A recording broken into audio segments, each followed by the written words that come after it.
Hello everyone, 12th physics का next topic start करेंगे, principle of superposition. तो principle of superposition एक बिल्कुल जनरल वे में अगर इसको देखें तो बहुत ही सिंपल सा एक प्रिंसिपल है जो डेली लाइफ में अगर हम देखें तो वहां पे बिल्कुल ओबे नहीं होता। और जो प्रिंसिपल ऑफ सुपरपोजिशन है, जैसे हमारा इलेक्ट्रोस्टैटिक फोर्स है, इलेक्ट्रिक फील्ड है, ये सब प्रिंसिपल ऑफ सुपरपोजिशन को ओबे करते हैं। ठीक है, तो प्रिंसिपल ऑफ सुपरपोजिशन क्या कहता है? ठीक है, इस प्रिंसिपल को हम समझेंगे। यहाँ पे मान लो अपने पास ना कोई भी दो पर्सन मान लेते हैं, दो लेडीज ले लेते हैं। This is one ladies, for example Sunita, ladies one, ladies two मान लेते हैं कोई भी Suman. These are two ladies, Sunita and Suman.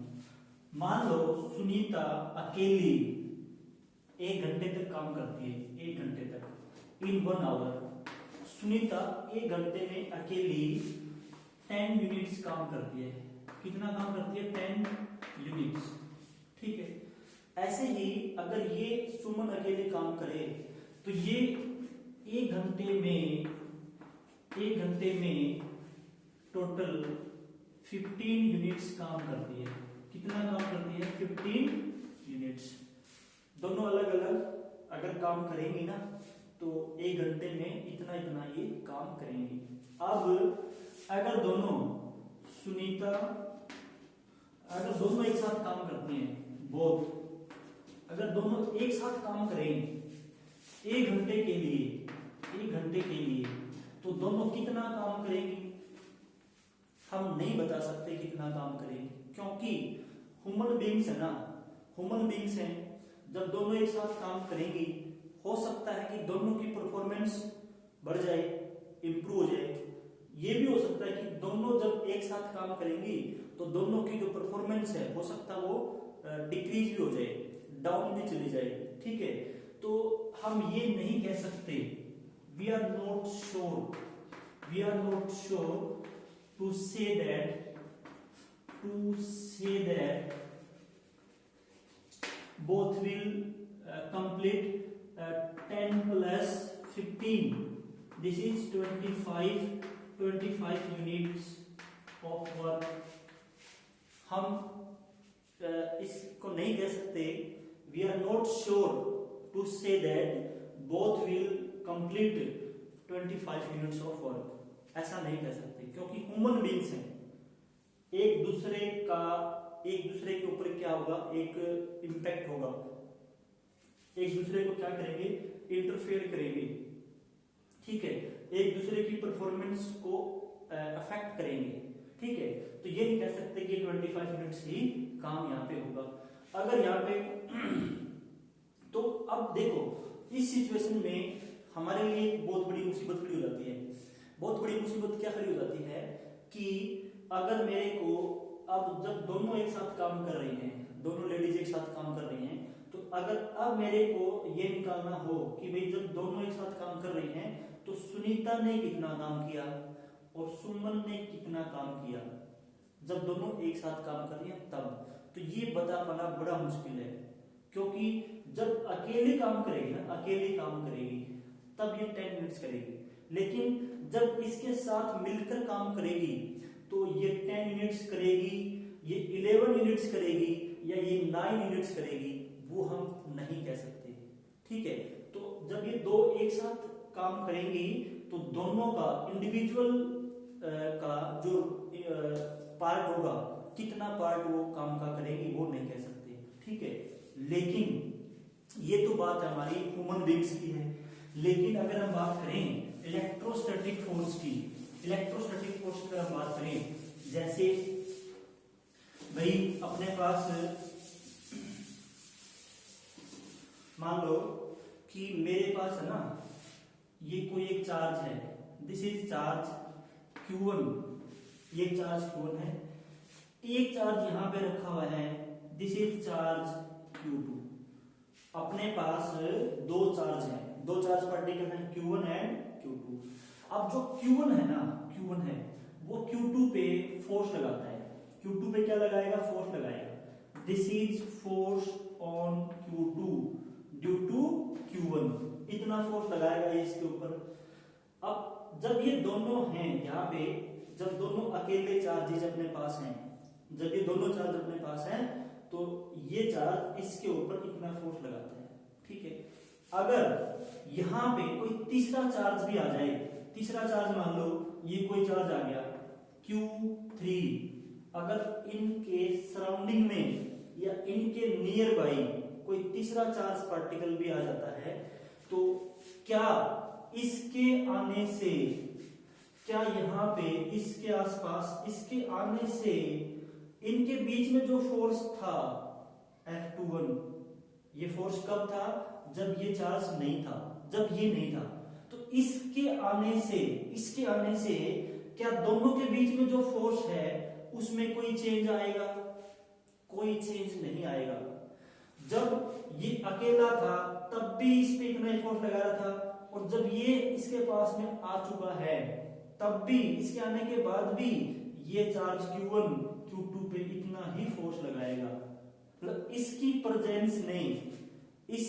Presence ने इन दोनों के बीच में जो फोर्स था उसको बिल्कुल भी अफेक्ट नहीं किया, बिल्कुल भी अफेक्ट नहीं किया। ऐसे ही Q3 नहीं, अगर और भी चार्जेस आ जाते हैं यहाँ पे, ठीक है, अगर मान लो कि यहाँ पे एक और चार्ज आ गया कोई Q4, तो इसके आने के बाद भी, अब इन दोनों के आने के बाद भी इनके बीच में जो फोर्स है वो सेम वही फोर्स रहेगा, इसमें कोई चेंज नहीं आएगा। तो मतलब जो दो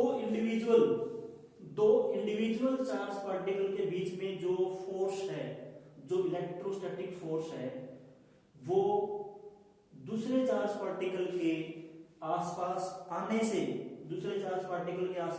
से, इनके बीच में जो फोर्स है वो चेंज नहीं होता।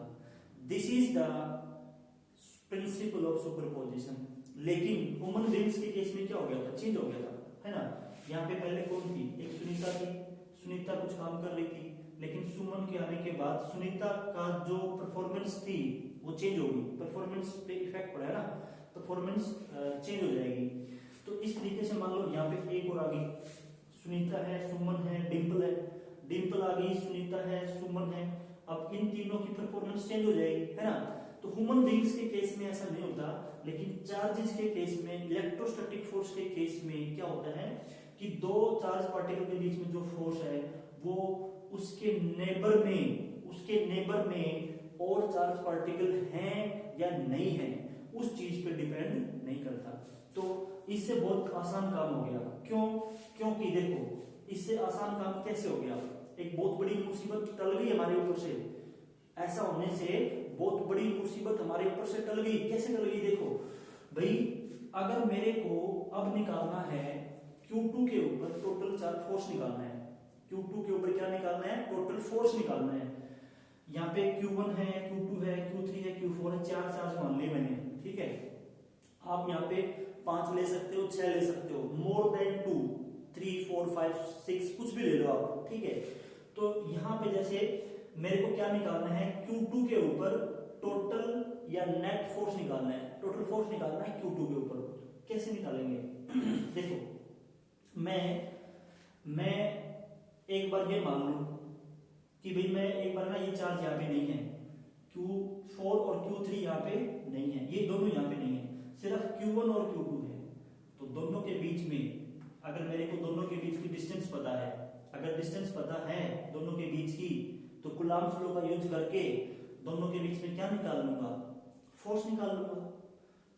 मान लेता हूं कि ये दोनों चार्ज यहाँ पे नहीं है, सिर्फ ये दो चार्ज पार्टिकल है यहाँ पे, तो दोनों के बीच में क्या निकाल लूंगा? फोर्स निकाल लूंगा यूजिंग कूलम्ब्स लॉ, ठीक है। अब जितना फोर्स इनके नहीं, जब ये दोनों चार्ज यहाँ पे नहीं थे, जब ये दोनों चार्ज नहीं थे तो इन दोनों के बीच में फोर्स निकाल लिया मैंने कूलम्ब्स लॉ लगा के। और अगर ये दो चार्ज यहाँ पे हैं तब भी तो उतना ही फोर्स होगा इनके बीच में जो इनके नहीं होने के टाइम पे था, है ना। तो अब देखो, इसका मतलब ये है कि इन दोनों के बीच में कूलम्ब्स लॉ लगाओ, फोर्स निकाल लो। इसकी वजह से फोर्स निकालना है Q3 की वजह से, ये कितना फोर्स लगाएगा इसके ऊपर, तो इन दोनों के बीच में कूलम्ब्स को लगाओ। मान लो कि ये फोर्स इधर लग रहा है, this is force on Q2 due to Q3, ये फोर्स निकाल लेंगे यूजिंग कूलम्ब्स लो, सीधा कूलम्ब्स लो लगाओ इन दोनों के ऊपर, इनको भूल जाओ क्योंकि इनका कोई इन दोनों के ऊपर इनका कोई इफेक्ट नहीं है, इसीलिए कूलम्ब्स को लगा सकता हूं दोनों पे, और जो कूलम्ब्स को से फोर्स आएगा वही फोर्स यहाँ पे मैं पुट करूंगा। ठीक है, ऐसे इसकी वजह से क्या निकाल लो, इसकी वजह से भी फोर्स निकाल लिया। ये मान लो फोर्स है आपका force on Q2 due to Q4, तो ये सब फोर्स निकाल लिए मैंने, इसकी वजह से, इसकी वजह से, इसकी वजह से। और अब मेरे को क्या निकालना है, अब मेरे को नेट फोर्स निकालना है, टोटल फोर्स निकालना है 2 के ऊपर। तो कैसे निकालूंगा, इन तीनों का क्या कर दूंगा, वेक्टर सम कर दूंगा। तो force on 2 due to 1, force on 2 due to 3 and force on 2 due to 4, क्या करना पड़ेगा आपको, इनका वेक्टर सम, ये आ जाएगा टोटल फोर्स इस पे। अगर प्रिंसिपल ऑफ सुपरपोजिशन वैलिड नहीं होता इलेक्ट्रोस्टैटिक फोर्स के केस में, तो बड़ी दिक्कत हो जाती। फिर मैं भाई जब ये दो चार्ज पार्टिकल यहां नहीं थे तब इन दोनों के बीच में ये फोर्स था, लेकिन ये तो मैं निकाल लूंगा, दोनों के बीच में जो फोर्स हो तो मैं निकाल लूंगा कूलम्ब्स लॉ यूज करके। लेकिन अगर इनके आने के बाद जो फोर्स इनके बीच में पहले था अगर वो चेंज हो जाता, तो फिर कितना चेंज हुआ, घटा कि बढ़ा, वो कैसे मैं प्रेडिक्ट कर पाता, उसको मैं प्रेडिक्ट नहीं कर पाता। ठीक है, तो लेकिन अच्छी बात यह है कि इन दोनों के यहाँ होने से या ना होने से इनके बीच में जो फोर्स है वो चेंज नहीं होता, तो जो कूलम्ब्स लॉ से आपने निकाला है वही फोर्स आपको पुट करना है। ठीक है, तो this is the principle of superposition. ज्यादा कोई इसका सीधा एग्जाम में नहीं पूछा जाएगा, इसकी एप्लीकेशन है। एप्लीकेशन देखो क्या है इसकी, application of principle of superposition, कैसे अप्लाई करेंगे इसको। लास्ट क्लास में हम ऑलरेडी इसको अप्लाई कर चुके हैं, लास्ट क्लास में हमने इसको ऑलरेडी अप्लाई किया था। कहां पे अप्लाई किया था, एक एग्जांपल ले लेते, देखो उससे आपको समझ में आ जाएगा कि क्या मीनिंग है, क्या इसका यूजफुलनेस है प्रिंसिपल ऑफ सुपरपोजिशन की। मान लो कोई भी एक स्फीयर है, ये एक स्फीयर है, इसके सभी वर्टिसेस के ऊपर चार्ज रखे हुए हैं, चार्ज पार्टिकल रखे हैं। यहाँ पे ये मान लो चार्ज पार्टिकल आपका है Q, this is also Q, this is minus Q and this is also plus Q। ये 3 प्लस Q है, एक माइनस Q है, स्क्वायर है ये, और इसकी साइड की लेंथ मान लो A है, A साइड की लेंथ है।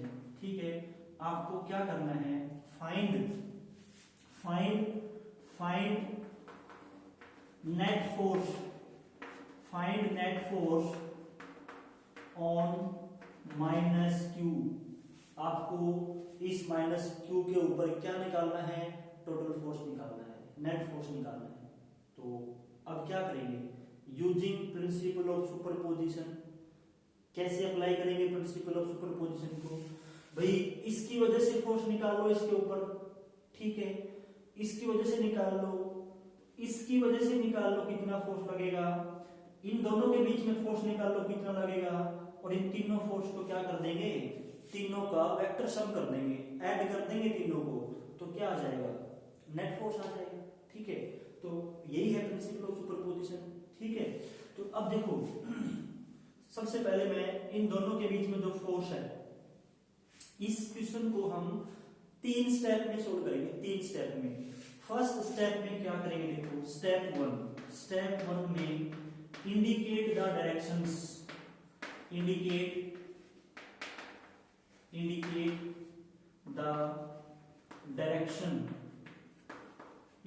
The direction of forces between individual charges, forces due to individual charges, direction of forces due to individual charges charges, individual due to individual charge. सभी individual charge की वजह से, सभी individual charge की वजह से इस पे क्या निकाल लो, फोर्स की डायरेक्शन निकाल लो। ठीक है, जैसे इसकी वजह से इस पे जो फोर्स लगेगा, इसकी वजह से इस पे जो फोर्स लगेगा उसकी डायरेक्शन क्या होगी, देखो पॉजिटिव नेगेटिव अपोजिट नेचर के चार्ज हैं तो क्या करेंगे, रिपेल करेंगे। तो ये प्लस क्यू माइनस क्यू को अपनी तरफ क्या करेगा, अट्रैक्ट करेगा। ठीक है, इसकी वजह से निकाल लेते हैं पहले, ये भी प्लस क्यू है, ये माइनस क्यू है, तो माइनस क्यू को प्लस क्यू अट्रैक्ट करेगा। ठीक है, अब इसकी वजह से इस पे फोर्स निकालेंगे। सबसे पहले क्या करना होता है, दोनों पॉइंट चार्ज को एक लाइन से ज्वाइन करना होता है। ठीक है, हमने इसको ज्वाइन कर दिया ऐसे। अब ये प्लस है, ये माइनस है, तो अट्रैक्ट करेगा ना माइनस क्यू को प्लस क्यू, तो ये फोर्स लग गया आपका इसके along. This is the direction of force between these two charges. अब तीन फोर्स आ गए अपने पास, तीन फोर्स आ गए, तीनों की डायरेक्शन मैंने डायग्राम में शो कर दी, इंडिकेट कर दिया उसको। ठीक है, दूसरे स्टेप में क्या करना है, स्टेप टू में आपको कूलॉम्स लॉ का यूज करके, कूलॉम्स लॉ को अप्लाई करके इन तीनों फोर्सेस का मैग्नीट्यूड निकाल लो। तीनों फोर्सेस का क्या निकाल लो, मैग्नीट्यूड निकाल लो।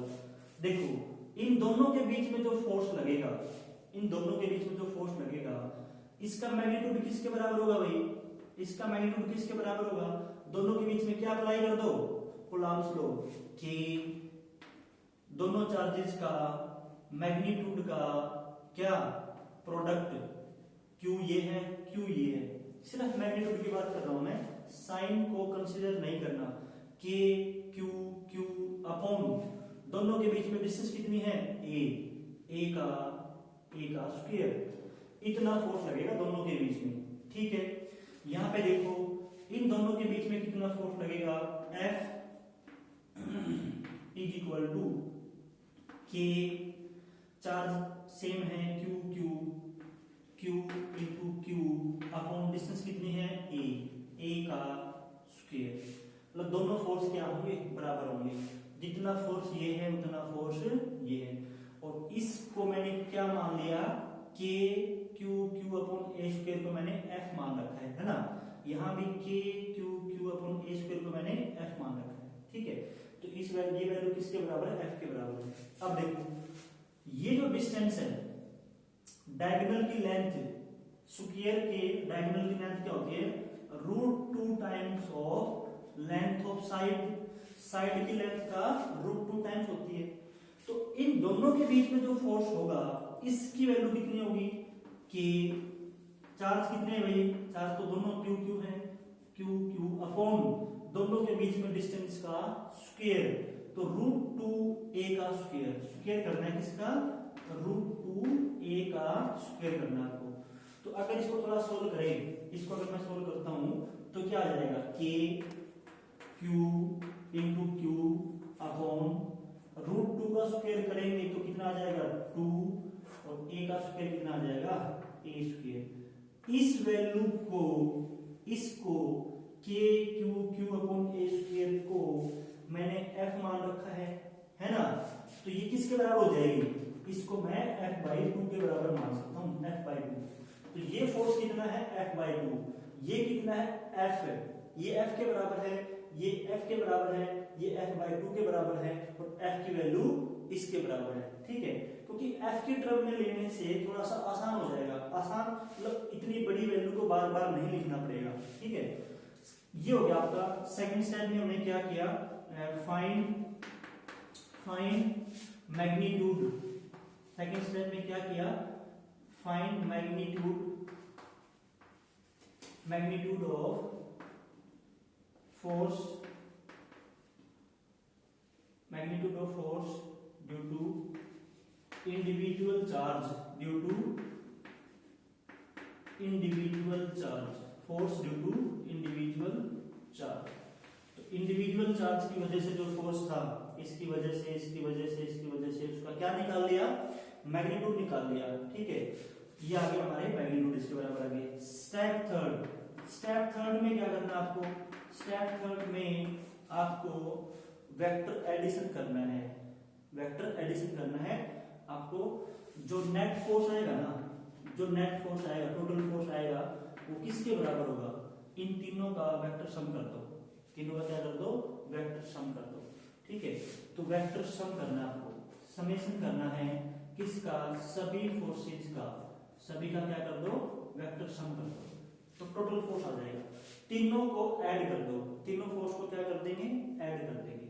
अब वेक्टर को ऐड कैसे करते हैं, वेक्टर को ऐड कैसे करते हैं, उसकी मैंने एक अलग से वीडियो बना के ग्रुप में शेयर कर रखी है, तो वो वीडियो आप देखोगे ना तो उससे बहुत ही इजी हो जाएगा, ठीक है। हालांकि आपने वो 11th क्लास में सब पढ़ा हुआ है, फिर भी मैंने एक वीडियो आपको रिवाइज करवाने के लिए एक वीडियो बना रखी, छोटी सी 10-11 मिनट की वीडियो है, आप उसको देखो और फिर आप थर्ड स्टेप को ट्राई करोगे, ठीक है।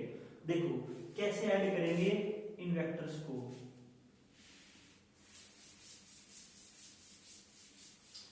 यहाँ पे जो तीन फोर्सेज हैं, तीन फोर्सेज हैं, एक फोर्स ये है, एक फोर्स ये है और एक फोर्स हमारा ये है, ये तीन फोर्सेज हैं। ये किसके बराबर है, F के बराबर है, ये किसके बराबर है, F के बराबर है, ये किसके बराबर है, F/2 के बराबर है।